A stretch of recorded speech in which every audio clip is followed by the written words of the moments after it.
All right, so I just installed the WOLFBOX G900. I'm just gonna do a quick video, run through the settings, show you what it does. No install, that's already done. This is just all the features. There you go. Here's the boot up.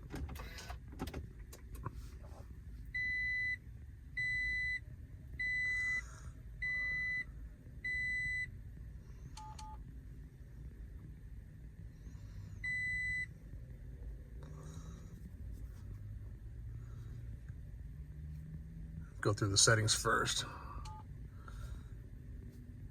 Resolution changes from 4K and 2.5K or both on 2.5K. Split time, you can change the video loop clip settings, 1, 3, or 5 minutes. Sound record off or on. G sensor activity. This will wake up the camera if it gets bumped. Time lapse settings are in here with the parking sensor. I got it, they're both off right now. Flicker, you can change it from 50 to 60 hertz refresh rate. Screensaver mode, I'm not sure why you'd want the screen to turn off on this, but you can turn it off or set it to a time limit. The button tone, you can turn off or on. Change the volume of that button, you can mute it. 3 different volume adjustments. Screen brightness, low, middle, and high. Display mode. You can change this here, change it when you're swiping on the screen. I'll show that when I'm done here. Front camera, rear camera, or side by side. Rear park, image adjust. Depending on how you mount the camera, you can flip the camera so it's orientated correctly. Time display. On. 12 or 24 hour time setting.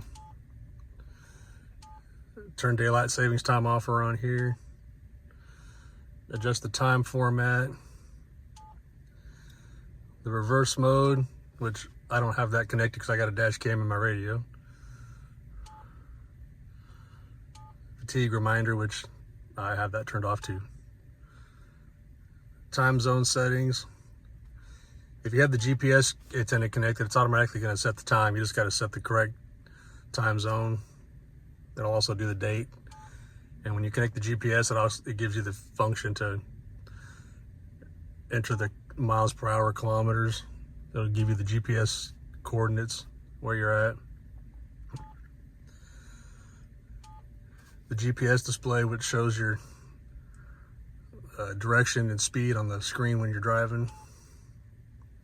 Change your language here, it's pretty self-explanatory.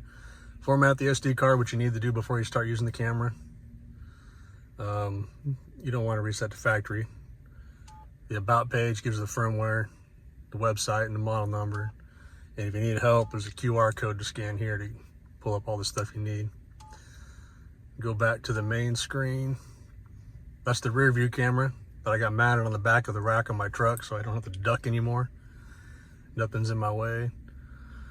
Time and dates over here on the right side. GPS info's over here. Pointed northeast, I'm not moving. Gives you the timestamp on the current clip, the camera resolution right there. If you want to change the camera view, you just have to swipe. Shows the front and the back camera. One more time, it'll flip them. And one more time, you just show the front camera. Back to the rear view. If you want to stop recording, this is the button right there. It just stops. If you need to take a quick photo, push that camera button right there. It snaps a photo. If you need to take an emergency clip, something happens, hit that button right there. It'll start saving that file as an emergency clip. It'll save it to a different folder. Confirm. You want to play back the stuff you have already saved. Front camera album, front emergency album, urgent album, and if you took a photo, they're going to be in the photo album. Same for the rear camera. I installed this with I got the OEM bracket, so it's not looking stupid strapped onto a factory camera or a factory mirror. So that's how it looks up here. The OEM mount with the 3 cables here. This is the hardwire power cord. This is the rear camera cord. And this is the GPS antenna mounted up here, up against the windshield. It came out pretty clean. This is the front camera here. You can adjust that a little bit. I'll show that here in a second. Now the front camera, you can actually pivot and adjust pretty well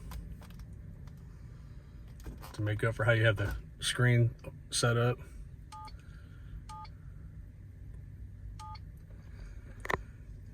You can adjust all different directions, and then if your camera's out of kind of wonky, you can actually rotate it a little bit to straighten it out, which it's kind of cool.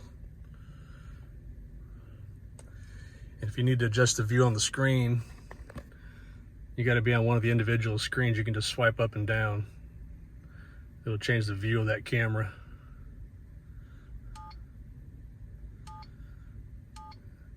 And same for the back camera, you can do that.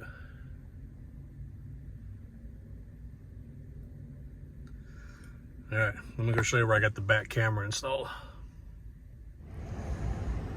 I got the back camera installed right on the back of my rack, my bed rack, so I had to duck under this all the time to see what's behind me. Now I just got the camera back here.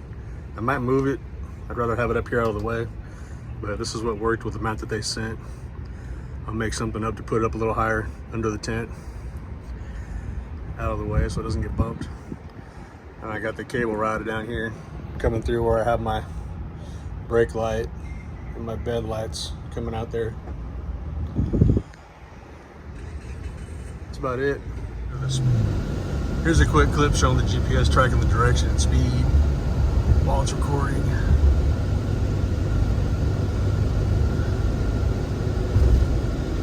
All right, that's it.